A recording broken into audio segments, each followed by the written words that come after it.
keep on running. I keep on running. I keep on running.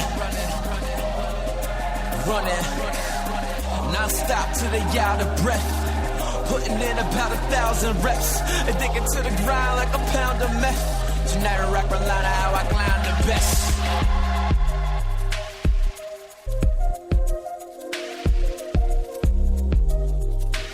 Welcome to the Football Camino. It is such a pleasure to be with you all today, wherever in the world you are listening. The Football Camino is dedicated to taking you on a football journey with football's most interesting players, coaches, trainers, club personnel, and journalists. Think of these as mini autobiographies. Each guest will show you how they got where they are now, reveal their techniques for success, and what they've learned along the way. Our guest today is former American football player Bobby Warshaw. Warshaw played for FC Dallas and numerous Scandinavian teams during his 6-year career.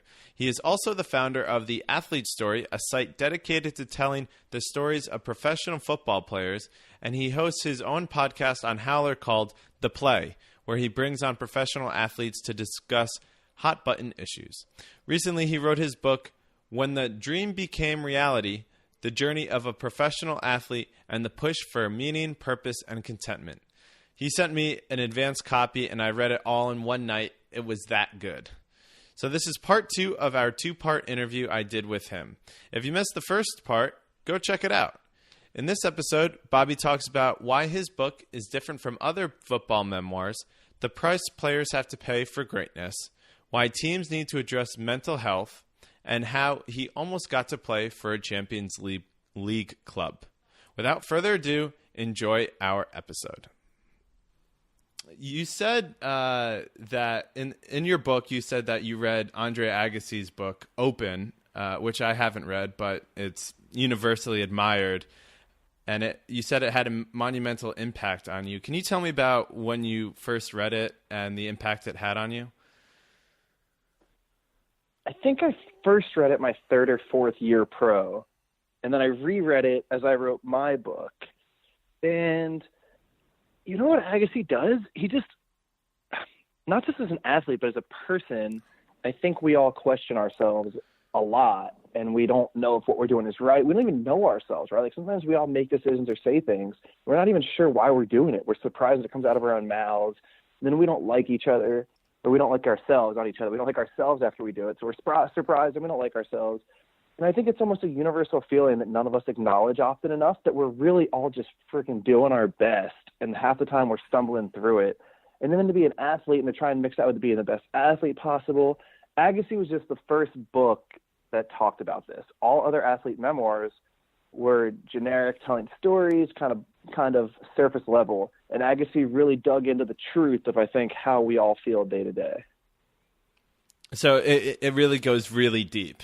I mean, it goes really deep, and that's what makes it unique. So I want to get to your book, which is When the Dream Becomes Reality, The Journey of a Professional Athlete and the Push for Meaning, Purpose, and Contentment.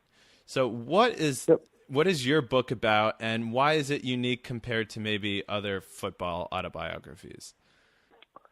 Well, that's a good question. It's going to be When the Dream Became Reality, I think. This is like the last thing. Literally, everything's written. The title, the cover is done. Well, I go back and forth every single day.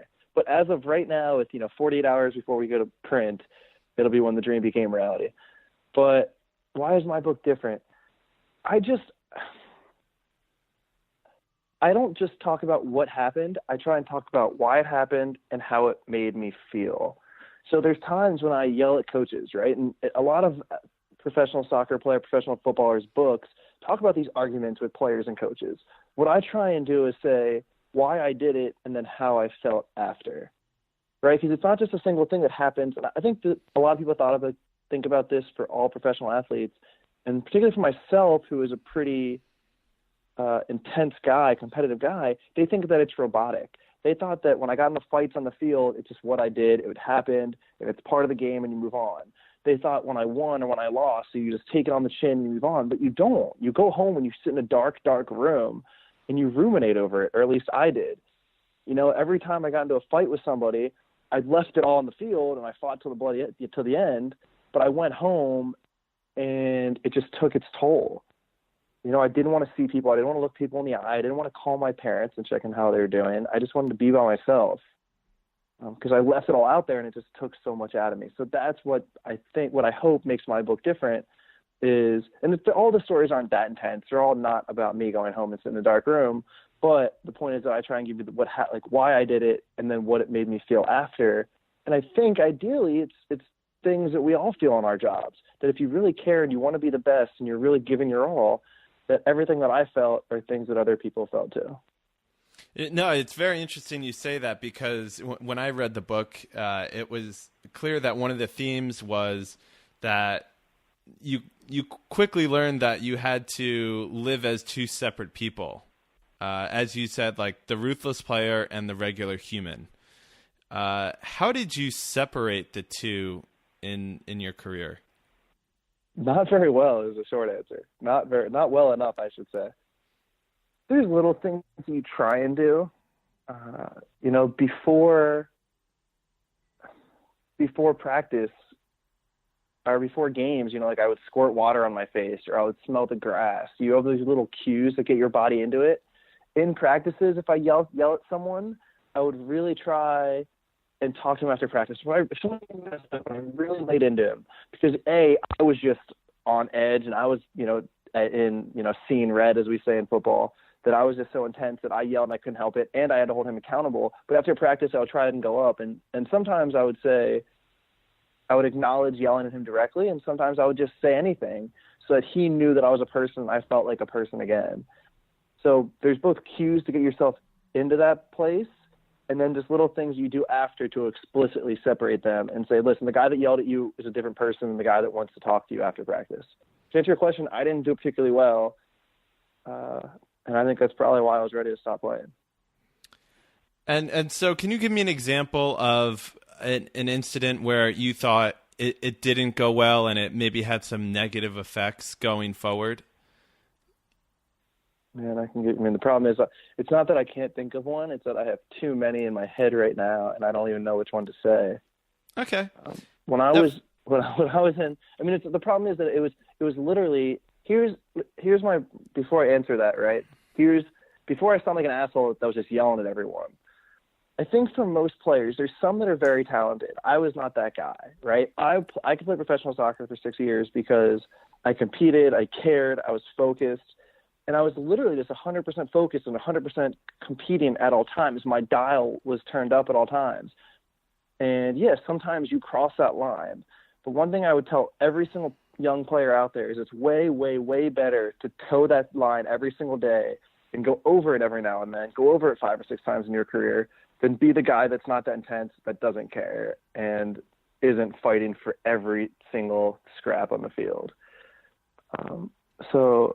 Yeah, one time I was in Sweden and we had a good winger who's actually of our team has gone on to have the best career. But he was like a 21-year-old piece of shit at the time. He was just a little brat 21-year-old winger. I think I say that and you probably know exactly the kind of person I'm talking about, right? He's got the haircut. He walks in with the sweat. Like, you know what I mean? Just that kid. Very good player, but just a piece of shit 21-year-old. And he tackled – my team was beating him in 5v5, and he tackled me in a dirty tackle, and I was about to score. We were about to go up another goal, and we just fucking – we wasn't even just shoving, right? Like, the next play, like, we looked at each other. We didn't put – the play went on, and the next play, I just two-footed him at the shins, like the kind of thing that is inappropriate. But you don't know that. Like, you watch Sergio Ramos in a Real Madrid game, and he two-foot someone, and you're like, I don't understand how any human being could do that. It's because Sergio Ramos is in a different state of human being than you and I could ever feel. To make it to that level, your level of intensity is so high. And sometimes I could get close to that. And, yeah, I two-footed him. Coach had to call off practice. And the next day, you're like, I don't know if I'm ever going to be able to talk to this human being again. I don't know if my teammates are mad at me. Because you get sent home, and I didn't even change. I just fucking walked to my – I biked to practice that year and biked home and left my clothes in the locker room. So I was like, fuck this, I'm out. And you show up and you just have no idea. Like, your stomach is in total knots if your team thinks you're a horrible person, if they're all mad at you. But the thing is, they don't, right? Because they appreciate that intensity. And yeah, it's going to be a little awkward, but the next day you say hi, you say good morning, you know, somebody will make a joke about it, and then you move on. So yeah, there were 5 or 6 times in my career when I didn't want to go to practice. I was so embarrassed, so awkward. But you know what? Life goes on. At the end of the day, if you're a good person, it's coming from the right place. You know, the sun rises the next day. When I was reading the manuscript you sent me, there was an interesting tidbit that I want to relate back to you. You mentioned a technique that your Stanford coach, Brett Simon, used to like fix your negative thoughts and your body language. Can you kind of expound on that? Yeah. So I was a kid, and I think this is true about most, I don't know what it's like in Britain, but in America, most star players, most good players on youth teams just get away with too much, right? The coaches give them too much leniency because they're good. So if things weren't going well for me until up in the age of 20 or 21, I would just stop and give, you know, if my team was losing or the ref was doing bad or the coach set up a bad drill, I would literally walk around the field. But you know, if I did that the other 4 or 5 times, 4 or 5 games I would score, so I could get away with the one time I did it. When you get to college, you get held a little more accountable. So I was still doing it at age 19 or 20. You know, the coach would set up a bad drill, and I'd be like, fuck this, dude. This isn't worth my time. And I'll give half effort. And my body language is bad, and the other players could see it. But still, the coach had to play me. You know, he has to keep his job. I feel weird saying this, but I'm the best player. He's going to play me. And finally, after my sophomore year, he calls me into his office, and he's like, Bobby, enough is enough. We need to come up with ways to fix this. And he hands me 10 pennies. And he says, every time you get a negative thought, move a penny to the other side, to your left side. Because he was like, by the time you're out of pennies in your right pocket and they're all in your left pocket, how quick was that? How fast do you go through bad thoughts in your head? And the thing is, I knew he was right. And it was actually a really good idea. But I walked out the door, I walked home. The second I got home, I threw the pennies in the trash can because I didn't want to acknowledge being wrong. And unfortunately, I was like that until we lost my friend at the end of my sophomore year, which was really my wake-up call to just be better. So while you were playing, did you know, or even now after you've played, have you heard from other athletes about having a similar struggle of this like duality in personality? Yes and no. No, because 20 to 30-year-old men who are particularly athletes and asked to be warriors every single day aren't really talking about their feelings. You know, we wouldn't sit around a couch and have this conversation. But there's moments that it does come out, and there's moments you can just see the look in people's eyes. So explicitly, no. But I think if you did, especially people that are more done with their careers, and you ask them, I think if you were to get them and ask them that question, I would expect the answer to be yes. And in truth, I think it's something that we all experience in the business world. The business world, the idea of making money and striving and achieving is really fucking ruthless no matter what you're doing, right? If you want to get to the top in any industry, you've got to do some things that are not going to sit well on your conscience. And I think some people are better at stomaching that. I always think of the Diego Costa, right? Like Diego Costa can just stomach way worse shit than you and I can. You know, like I don't think we inherently think that what Diego Costa is wrong. We're just fucking amazed. I'm so sorry to cuss so much. We're just amazed that he can stomach doing those things as a human being. Why don't more people do what Diego Costa does? To answer this question, Josh, I'll say, why don't more people do what Diego Costa does? It's because they can't stand. There's a line that everyone has on what they're willing to sacrifice as a human. And Diego Costa, just that line is way far down the road compared to the rest of us. I want to read something from the epilogue, if you don't mind. In it, you say, hopefully this book ignites something different for everyone. I wanted to make you feel curious or inspired or vulnerable or understood. We all connect to different things for different reasons. I think we all feel insecure about issues and we don't admit it often enough. The world would be a better place if we realized everyone else is feeling some type of vulnerability and we don't have to be scared. I put my stakes and insecurities out there for everyone to see. I'm hoping that they make someone feel he or she has an ally. So my question is, what do you think would have happened if you released this book during your playing career? What reactions would you have expected to get from your teammates? I'm going to shoot that question right back at you. No, I'm really curious what you would think. I don't think it would change anything, to be honest. I think that I think my struggle with these things was maybe I think some teammates knew very much that I was this super intense guy on the field, and it wore on me off the field as a person. But I think other people found me to be very robotic. So I think my friends, and having my friends that have read it, are like, yeah, dude, I get it. I'm glad you wrote this. I'm glad you're putting this out there so that other people can know what we feel every day. But I think that, half my old teammates would have been like, damn, I thought that you were just this freak that just yelled a lot. So to answer your question, I don't think it would have caused any stir, really. Maybe some people would be a little surprised, but I think I could walk in the next day. Let's put it this way. I mean, there's the chapters on the City Islanders, and I'm going to go train with them once a week like I do, and I don't expect it to be any different. No, what's your take? Do you think it would? It's funny that was your take, because I had the exact opposite, in that I thought it would have been really like constructive and like healthy. I mean, I didn't even really see the downsides really at all, but I thought it would have created a dialogue in the locker room in a good way, where like more people would have been like sharing, I mean, and just being more open. Yes. Okay. Sorry. I think I got defensive there, because I think that is much more of the way I feel. That I don't think there's any. I think, and this is like, as I've done the athlete story and I try and get other athletes to write, the first thing that comes to their mind is doing something like juicy, and they're like, I don't want to throw people under the bus. I'm like, dude, you can write something and not throw somebody under the bus. As athletes, they think everything we have to write has to be scandalous. So I think I got defensive there in that same mode. But yeah, I agree. I think the same thing. I would feel perfectly fine walking in the next day. And I think it would be a good thing. I would want, as a couple of my old teammates have said, they will ask their current teams to read this book.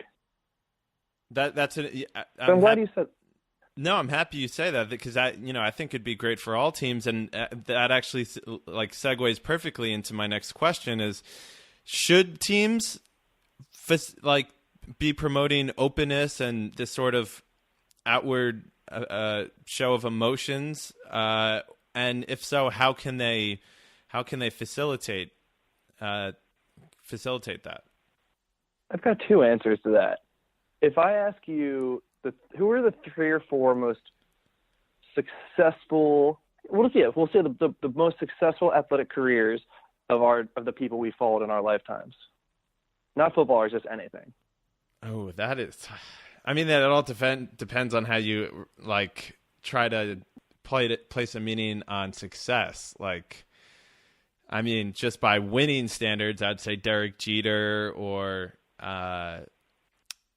Jeter's like the one exception to the rule I'm trying to prove, but okay. Let me give you my list, which kind of proves. I mean, it's Michael Jordan, Tiger Woods, Lance Armstrong, Alex Rodriguez, and then there's a couple others. Like maybe it's Derek Jeter, but then Kobe Bryant's also in that list. The point is that these are ruthless human beings. So as much as I think it's important to. And this is one of the things I try and say in the book. I try and talk about this. There's a price to pay for greatness. So as much as I think that we should be more emotional, more open human beings, I do think there's a competitive advantage to be able to look another human in the eye and just give absolutely no fucks as to how they feel after this match is over, right? To be able to just emotionally grind them into the ground and think, if I ruin their life, all the better. But on the margin, I think guys like myself, I think aside that little psychopathic trait that those super duper stars have, I think on the margin, yes, it would be healthy.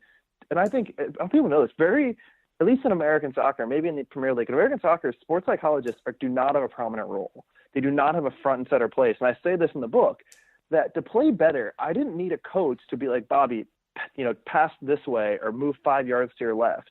I need a coach to make me feel better, to make me feel more confident, to make me feel less distracted by all the things going on in my life, and be able to funnel all of my physical and emotional energy onto the field. So I think on the margin, yes, if we could have these conversations about our emotions, about our mentality, so that we can channel the right energies onto the field, it would be very productive. I'm happy you mentioned that. Did you have any sports psychologists in your playing days? And if you didn't have any sports psychologists, how do you think having one would have impacted your career? It would have been, so I had one at Stanford. Brett, after basically the pennies thing didn't work, that was halfway through my junior year. We lost John my June of my sophomore. So Brett gave me the pennies, December of my sophomore year. We lost John my June of my sophomore year. And in that span, before that, when Brett clearly wasn't getting to me, he sent me to a sports psychologist, and she was great. I think about these people that, I don't want to say these people are events that saved my life, but yeah, she was fantastic. Then I went to Dallas, and we had a sports psychologist come for like 1 week my second season, and that's it. And then my third season, the Players Union actually offers free therapists, and he wasn't a sports psychologist. He was just a generic therapist, psychologist. And I actually think that all people should have someone to talk to. I think this is the other thing about the book, right, is that I talk about mental health in the book, but I think this is true about all society, about all jobs. I think as a society, as human beings, we just don't talk about mental health enough. So I went to one my third year, and I wasn't really having mental health issues, just these little things I talk about in the book that happen in life. To answer your question is no, I never had a consistent sports psychologist person, and I think it would have helped my career tremendously if I had. Especially in Dallas. In Dallas, my confidence was so low that I didn't even know my confidence could get that low. So if I had a therapist, a sports psychologist help me with that, it would have gone a long way. I couldn't agree more about about mental health. They always say the expression, sports is 90% physical, 10% mental. How much do you agree with that statement? And how come it flipped? Hold on. I think we said that backwards, Josh. It's 90% mental, 10% physical. That's what I'm sorry. God, yeah, that's what I meant to say. My apologies. No, I was getting confused too. Yeah. Yeah. No, that's what it should be. 90% mental, 10% physical. Do you agree with that? And how come it feels like teams don't invest proportionally in that feeling? Landon Donovan had a great quote. He went on a sabbatical 3 or 4 years ago from the National League, from MLS, and he came back and he said, guys, if I had a sore hamstring, you guys would give me off for 6 weeks with no questions asked. But I can't walk in here and just say, I'm sad, or my marriage isn't going well, or my kid is sick and it's taken a lot out of me, right? For some reason, a hamstring we get much more leniency to a hamstring than we do a sole. Right? Like, why is that? So I actually don't even know that quote gets me emotional. So I don't remember what the original question was. I'm sorry. It just feels like teams don't really invest proportionately in the mental side of the game, like sports psychology or just some of these other. I mean, everything is about how you train, and not that all that's not important, but at the end of the day, it's.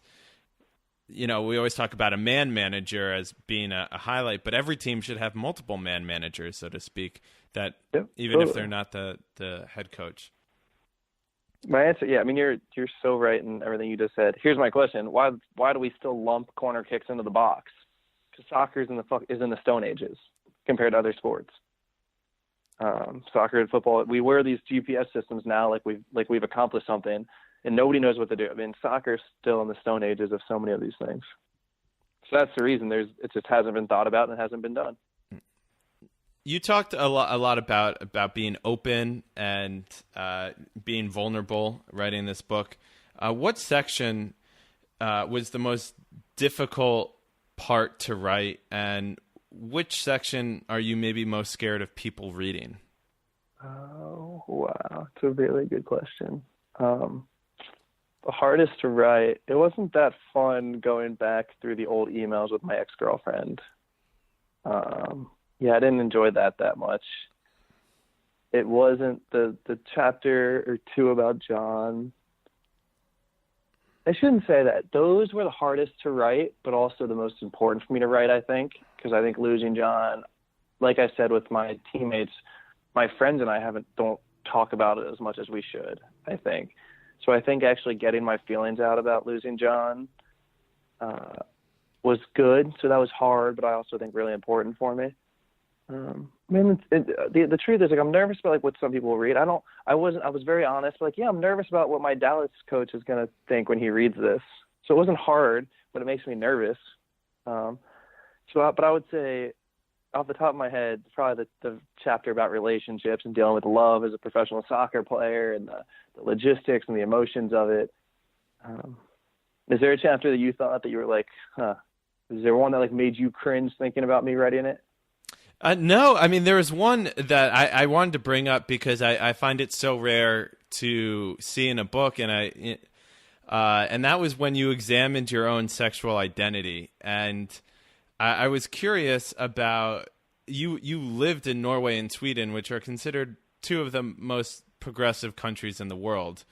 And yet there still really aren't any openly gay players there. I think there's one Danish player, and yet you mentioned how, there should be 500 or however many openly gay players playing in the world right now. And I was just really happy, first of all, as someone who has gay family members, that you brought it up in the book. But also, I was curious as to why you don't think that, especially in these progressive places, people aren't even opening up there. I have no theory on why that is. To tell you the truth, like that, I started this book, 15 or 16 months ago, and I kid you not, that chapter is like the single reason that I wanted to write this book. And that chapter and the relationships chapter are actually the two, because off the top of my head, these are things we don't talk about. I think that I'm straight, but I'm also very willing to acknowledge that if I'd been raised in a different environment than like the male athlete warrior environment, that I might not have been. I can very much acknowledge when a man is good looking. And maybe if my life had been a little different, if I'd been around people who make out with good looking men, then maybe I would have done it too.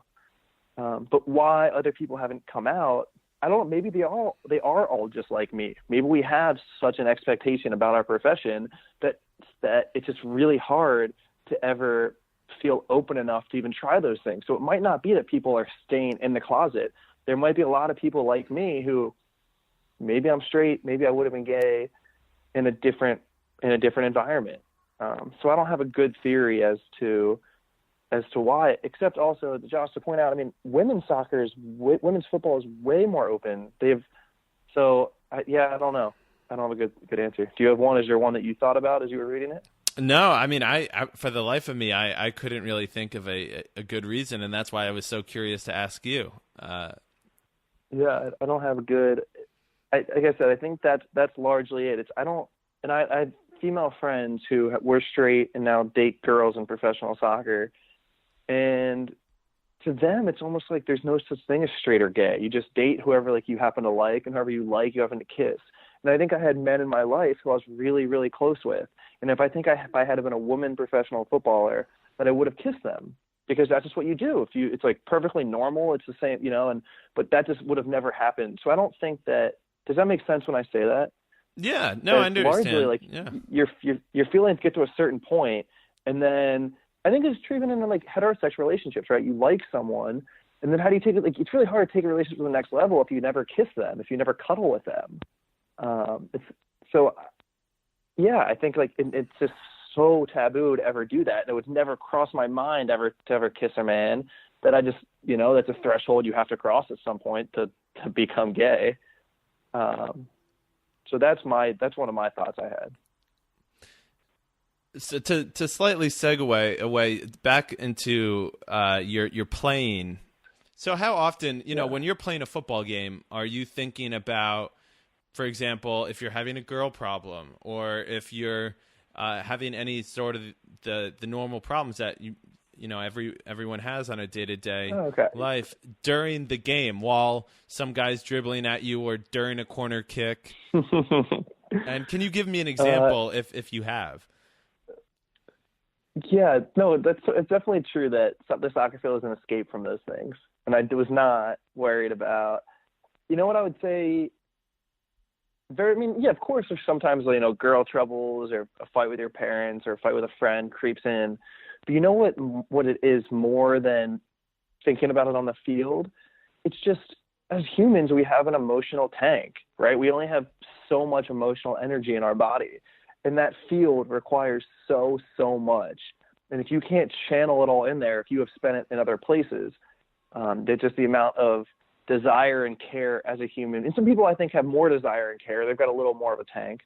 But yeah, we've all got, a predetermined amount. If you're spending that elsewhere, or if you can't channel it onto the field, that to me is a bigger issue than actually thinking about your girl problems on the field, if that makes sense.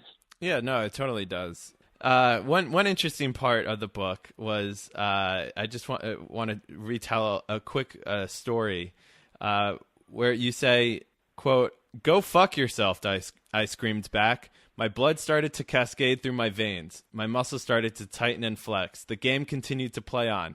I received the ball and completed a pass. The coach, after a short delay, responded to my outburst. I don't remember what he said. "Go fuck yourself," I yelled back once more. The coach blew the whistle and stopped practice. He called everyone in. He kicked me out of practice. I refused to leave. "Not now. Not when I feel this good," is what you had in italics, what you were thinking. Mm-hmm. So my question is, that's with a coach in practice, but how often did you ever like rile yourself up in a game by talking shit with other players?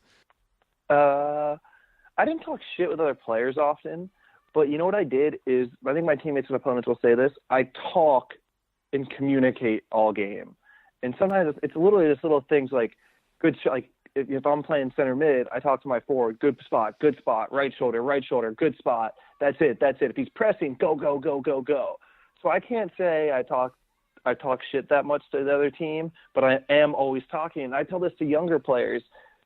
This is how you keep, if soccer is a mental game and you have a task to be done every second of those 90 minutes, you always have to stay mentally engaged for what that task is. And you know how you stay mentally engaged is by talking. Because if you talk, your mind needs to come up with the answer. So I wasn't necessarily talking crap. And sometimes it would be more likely that I yelled at a teammate or a ref than talking shit. Because there was just like, I'm not like a talk crap kind of guy. Like some people are really witty and really, like, I just don't have that in me. It would be more likely that I yell at myself or a teammate or the ref to get myself energized. Okay. But going to refer to that story real quick, that to me is the example of towing the line, right? It's like, I'm not proud of that. I don't want people to read that. And even after that, the ending to that story, I guess you can go buy the book to learn the ending. But I'm not necessarily proud of that story per se. But the part that I am proud of my career is that, like, listen, I was just always on the line. And, yeah, like I said, I went over it sometimes and I yelled at a coach. But at least I cared enough to not know where that line was. Does that make sense? That you're so focused, you're so in the flow, you're so trying to win the game that you just have all this intensity in your body and, like, you're too focused to know where it goes. So in the moment, people are like, stop yelling at the coach. I'm like, I'm yelling at the coach? Like, why is it? And then if I do, like, why is it bad to yell at a coach? He's here, he's playing, he's yelling at me. If you're yelling at me and I'm trying to win, I'm going to yell back. Totally. I should have prefaced that with saying that, given the context of it was during a practice where you're in a game environment in practice, and you were treating it as if it was the World Cup final, which is a good thing. Yeah, exactly. So I didn't tell that story like, hey, look at me yelling at the coach. It was just like, yeah, I crossed the line sometimes, and it didn't feel like, after practice I did not like it, but in practice, like, it felt so good to be in the zone and care about winning so much. So in retrospect, now that it's been a little while since you've written the book, is there anything that you wish you would have went into more detail about, or something you would have included in the book? Here's what I'll say to that, is that I think if I were to start the book now, it would be a different book. I think that I wanted to get it out immediately. And people are like, you got to take more time. You need to wait. There should be a multi-year process. But I wanted to get it out while it was fresh. I didn't want to try and think back on these emotions. I wanted to write this book while these emotions were still streaming through my body. So I'm not sure what I would have expanded on or what I would have told differently, as much as I'm very willing to acknowledge that, because I think one of the themes some people tell me is that I was hard on myself throughout the book. And I think that's because my career had just ended. I just kind of acknowledged I would not make it to Manchester United one day. And the reason I stopped because I was hard. So I think in that moment of time, it reflected how I felt. So you I say don't you think would I have changed anything.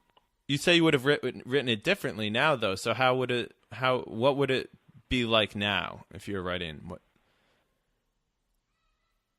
What would the theme be like, or would there be a different message, or just a different tone? I think that I think now it just would have been more, not logical, but analytical. I think one of the things I really like about the book is that it is emotion. I want you to feel, and I want you to feel that I felt, and it was all really fresh. And ideally, it's a weird thing to say, but you can speak. I'll let you speak this for a sec. I don't expect you to like me after every chapter of this book, right? Because one thing I wanted to do in the book is, listen, here's the story, and I'm very willing to acknowledge that I'm a fallible human being who fucked up. And you might not like me, but that's okay, because you know what? We all mess up, and we're all fallible. We're not very likable sometimes. So I think if I were to rewrite it, I might have explained things a little more, opposed to just telling the story. Does that make sense? Did you get that vibe when you read it? That I don't try and explain it very much after the fact. It's like, this is what happened. Take it for what you want. Yeah, I mean, there definitely, there's no like Hollywood ending where you save someone and you're supposed to be like the knight in shining armor at the end of each chapter at the end. But no, it's just a candid, introspective book, and really candid and introspective book. And I say that as the ultimate compliment. Thank you. Speaking of which, what is? Can you just describe what is the athlete story and why you started it? Yeah. So the athlete story it's a platform for other professional athletes to write firsthand accounts. It wasn't, and they could really write whatever they want, but the general premise was, here's a moment in time, either an event, an action, or a feeling, and let's just write 1,000 words on that single thing, on what it felt like to live through that. Because it always made me feel better. How do I word this? I felt a huge release when I started to write. I felt like as an athlete in this world, I had to have a layer of armor around my body. And when I started to write, it helped me shed that a little bit. And I wanted to make that available to other athletes. I would have a platform where whenever an athlete felt like they just, were too much pressure in their body and needed to release something, that they had a place. And then two is, I just think it makes good content too, right? Like, I think they make really interesting stories.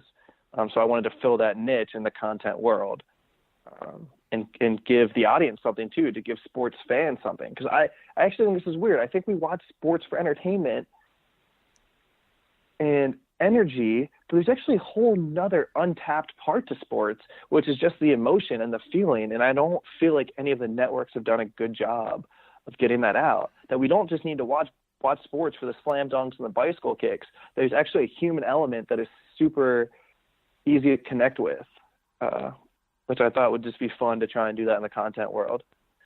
So yeah, it's basically, I will say, it is the Players Tribune. The Players Tribune came out like 2 weeks later. So if you read the Players Tribune, I had the athlete story before the Players Tribune, and Derek Jeter won. And so when you found out that the Players Tribune kind of, I'm not saying I'm not going to start a controversy and say they took your idea, but when they kind of stole your thunder, how did you handle that frustration? I did. I went to a deep, dark hole for 5 days. I was just really depressed for 5 days. And then I just got out of it and said, okay, that's fine. So at first, the thing is, I'm not going to say we competed with them, because obviously we didn't, but we kept going for 6 months, and we had a ton of tweets where it was the athlete, like the Players Tribune, or the athlete story is everything the Players Tribune wants to be.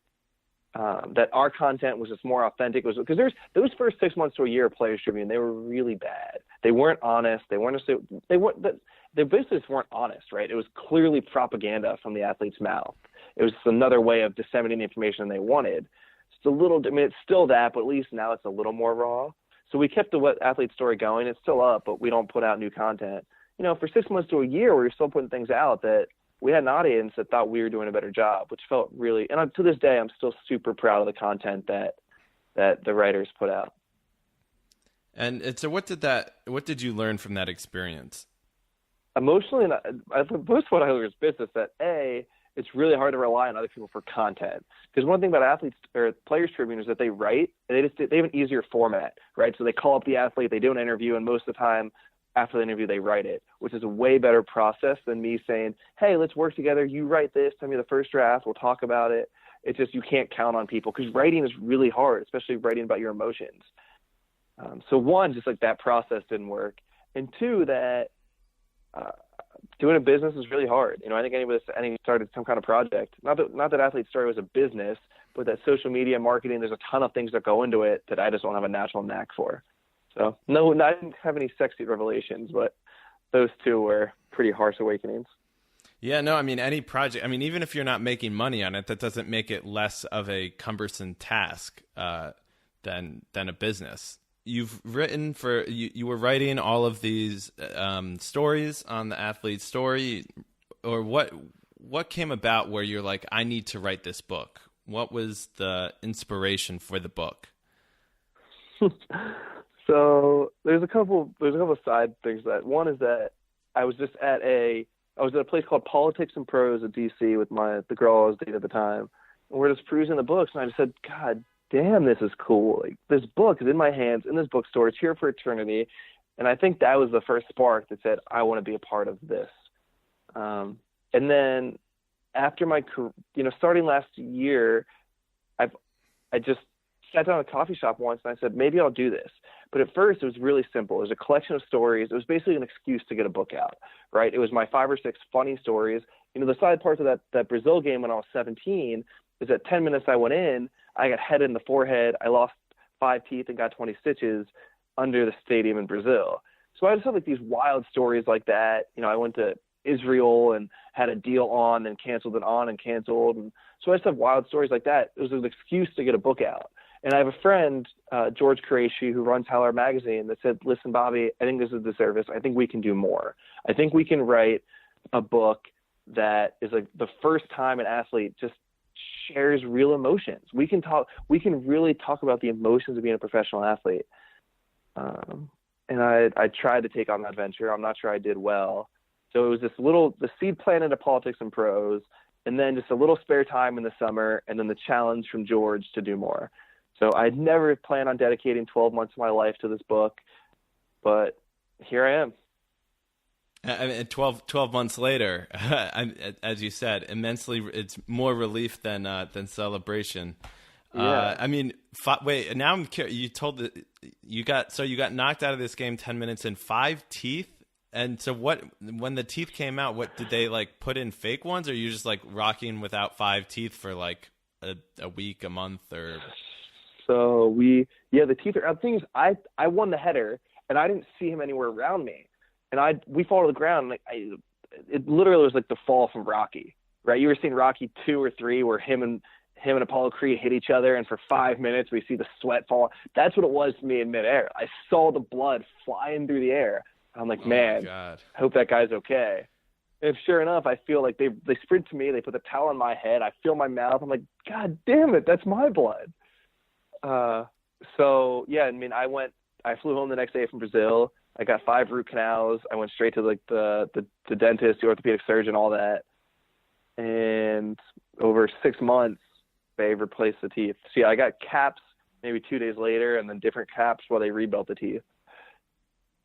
And that's incredible. I mean, no, I'm not walking around with a big hole in my mouth, but no, I know you're not now, but like, I mean, because that must have, because I can only imagine at that age, like when you're, I mean, self-conscious and whatever, like rocking with that 5 teeth, that would be a nightmare. Even worse is that they called me. They finished camp. They played the Brazilian national team 2 days later, which is every kid's dream to play the Brazilian national team at Maracana. And then they called me back in 10 days later, and I was a defensive midfielder. I was the quintessential soldier on that team, but now here I was a soldier that wouldn't head the ball, was scared to tackle, hadn't run in 10 days or done fitness because I couldn't bleed through the stitches. So, I was pretty on my way to making a World Cup roster, and then I didn't. So that was a bummer. Yeah, you must have been gutted. I mean, that's oof. Yeah. Yeah. So you have a podcast, The Play with Howler, where you and other players talk about an issue, which do you prefer, writing or podcasting? They're so different. So I heard Tony Kornheiser talk about this a lot. Will the listeners in Britain know who Tony Kornheiser is? Probably not. So he's like a pundit, for all you that don't know. He's a pundit in the States who has a very famous show called PTI, Pardon the Interruption. Check it out. Yep. I listen to it every day. But so do I, actually. Yeah, it's great. I mean, the podcast is great. Yeah. Yeah. He was also at one point basically the most renowned writer in the U.S. He was considered one of the top writers no matter the topic. And he just says, listen, writing is really hard. Putting your soul. So I close the book with this quote, right, from F. Scott Fitzgerald. And he tells his nephew or one of his close family friends, he says, listen, you can't be a writer, because to be a writer, you got to dig to the deepest, darkest parts of your soul. And it's true whether you're writing a book or really just whether you're writing a good fashion or style blog, is that's something you don't fully understand, is that the emotional energy that these writers put in is really hard. And I'm not at that level, right? Like, I'm not digging into the deepest parts of my soul for articles. I certainly don't do the prose that a ton of Kornheiser could do. But writing is just really hard. It's kind of easier to put a microphone in front of the face and say what's on your mind. Editing's kind of a pain in the ass sometimes, but it's much easier. So I couldn't say I prefer one over the other, but they're definitely different releases. Yeah, I mean, it's difficult to expose yourself, and it's also more. At least it feels more permanent when you're writing it. Where, like, because I mean, in a podcast, you have to, I guess, listen to it and fast forward to a certain part. But like, when it's on a screen, it's up. It's so easily shareable, and I've never thought about that, but it's a really good way to look at it. So I noticed reading your like kind of scrolling through the manuscript you sent me that, and checking out your resume online, that you were a tutor in math and geography and science for kids while you were a player at Dallas. Can you explain what your motivation for that was? Yeah. So on one level, it's just always been ingrained in my family. My parents have always been involved in the community. But for me, I just had like an awakening experience my sophomore year. Not like a come to Jesus experience, but just I had a couple back-to-back things where I listened to a lecture, and then I read a book. The book was called The Heart and the Fist by Eric Greitens. And he's a Navy SEAL. He went abroad to fight for the country. And it was like, God damn, like this guy is doing something real with his life. So I've always, I think the FC Dallas community director would always say that I was the most involved in the team at trying to do things around the community, but I just had to do more. So I just had that experience my second year. It's like, I'm so privileged to be a professional soccer player. I've been given so much, and am I giving enough back? So I started this after school program at the local middle school. And what did what was that experience like, tutoring these kids? I used to be a teacher, and as I mentioned, in Korea, and I was a teacher in Spain for almost 4 years. So I mean, this is a particular interest. How did you find the experience? Amazing. There's no other way to put it. I don't have a profound statement about it. It just, okay, actually, let me give you the real answer to that. It's amazing, and it was fun, but it's not, like, why did I do it, right? I did it because I had this guilt. So I liked connecting with the kids, but I always knew, and it made me feel guilty that I didn't do it for the kids. I did it to relieve myself, to relieve my own guilt. And I think that compounded the guilt. So I never fully got the great experience. I went every day with the kids, and I had a great time. I think that they got something out of it. I think, and this is really weird to say, I helped at a local inner city school in Harrisburg last year too. I think sometimes it helps just have non-polo button-down wearing white men around Hispanic and Black kids in America, just so that they have someone to connect with, and they can see that all white people aren't, I'm probably generalizing. So I think it was good for them. And for me, it was great, but it made me realize that I wasn't doing it for them. I was doing it for myself, and it almost made me feel worse. So I know that's not a kosher thing to say, and it's really weird, but so I think it was great, and I'm glad that I helped these kids. but it almost made me more angry at myself. So where do you see yourself in 10 years or, so short term, like, or 5-10 years? In 5 or 10 years, I think you hit me at a tough time to ask this question, because this is the profound question I ask myself every day, is now that I'm done playing, what matters to me? What do I want to do with my life? What is the purpose I bring to the world? And the answer is, like, I know now more than ever, I have no idea. I think in 5 to 10 years, in a perfect world, I'm coaching and I'm a head coach on an MLS team. More likely, I'm working at a nonprofit for the environment somewhere. What's the best piece of advice that you've ever received, and by whom? Okay. Off the one that seems most relevant right now is one thing they say about writing, particularly a book or anything, is that you wait for the stroke of inspiration. If it's not there, you go away, you come back. But actually, it's the opposite. The way writing works is you sit your ass in the chair and you look at the computer. And I think that that's just the most applicable thing to all of life, is that too often we get stuck in life, and especially in sports, right, where it wasn't my day or this and that. And the answer to all those things is, you know what, you sit your ass in the chair and you put your hands on the keyboard and you make it happen. It happens through sheer effort, through sheer determination, rather than just like through sheer time, right? If you sit there long enough, the odds will come in your favor. So it's particularly applicable to my life right now, but I think it's just true with players, right? Too many players are waiting for the next thing to happen, or they think it's going to happen in their career. And the only way it happens is if you sit your ass in the chair, you get there early, you stay late, you work hard, you watch extra film, So when in doubt, just sit your ass in the chair and put your hands on the keyboard. So what is a decision? A lot of people ask, like, what's something you regret? But I don't want to ask you something like that you regret. I'd actually prefer to ask you kind of the opposite, which is, what's a decision that you were unsure of at the moment, but that in retrospect you are really happy you made? In my career, that I'm really glad I made. So, man, that is a fantastic question. I was not sure that I wanted to leave Geis. I think we had got a new coach in who wanted to bring his own center midfielder, and he said, "You're not part of my plans." And I wasn't sure if I wanted to stay and fight for my place and prove him wrong. And you know what? I think a lot of professionals would have stayed, and they say you should always fight for your place. But I kind of said, if you don't want me, that's fine. I'll go somewhere I'm wanted. And I went to Barham, and it was amazing. What is your proudest accomplishment? So on that flip side, both the Geis coach, the Engelholm coach, if I come back the next year, offered to make me captain. And I was essentially de facto captain at Barham. And I think to go to a foreign locker room where you're brand new, and within 3 or 4 months, they trusted me culturally, playing wise, to lead the team, is something, as someone who wasn't sure that I was always a good person or likable or all these personal insecurities, to go there and be trusted, not just as a starter, not just as a player, but as a person and a leader, is something that I'll always be really proud of.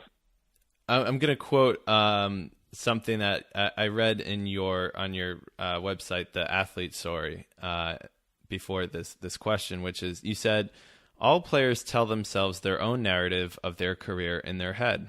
If you ask a guy about his career, the story he recites is almost never true, or at least it's a very lopsided version. So with that said, what's the narrative of your career that you tell yourself? It's funny you say that, because it's not. I logically understand that it's the narrative I tell myself, but to me, it's just what happened, right? It's just my life. I got unlucky at a couple critical junctures. And one thing we didn't talk about was when I went to Sweden at an Engelholm, I scored that first game. Then I scored in 7 of the next 8. So I scored 8 goals in 9 games to end the season. And the local newspapers were reporting that Malmo was going to put in a bid. And Malmo was in the Champions League the next year. And my agent just didn't do a good job. And I ended up getting back to Dallas. Dallas picked up my option, and they essentially sat me on the bench. They basically got rid of me, but only because I refused to sit on the bench again. So it's like that little thing. I was so close to getting that big move that makes a career to a Champions League club, and instead I'm back at Dallas and getting shipped off again. So to me, and same with the Barham. At Barham, I go, and apparently there's bigger clubs after me, and my agent didn't capitalize, and I end up at Barham again.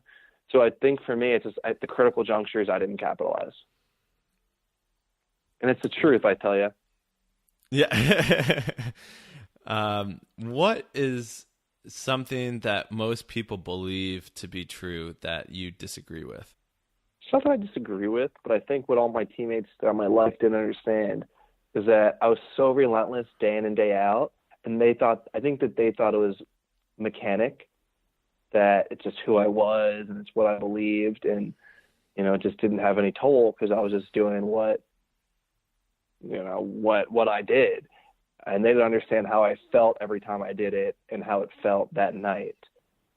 So I think that's just a common misperception that I was relentless, but I was relentless because it's what I knew I had to do, and it came with its price.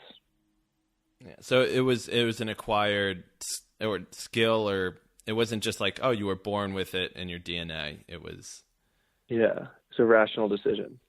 Well, do you have any request for the audience, or how can people reach out to you? I have a request. I think if you find the story interesting, if you want to know more about the emotions of both myself and I think just everyday footballers, you can go to BobbyWarshaw.com or whenthedreambecame.reality.com. Both should be up and running by the time this podcast is out, and you can get a book. But other than that, don't use plastic bags when you go to the grocery store. Don't drink plastic water bottles. Make sure your congressman votes for the Paris climate change agreement. Otherwise, thanks for having me. I hope people enjoyed it. I think this is such a cool idea for a podcast. Well, I'm so thankful that you decided to come on and share some of your stories and about your life, and it's been fascinating to listen, and I'm sure the audience would agree. Thank you so much. I really appreciate you thinking of me and having me on.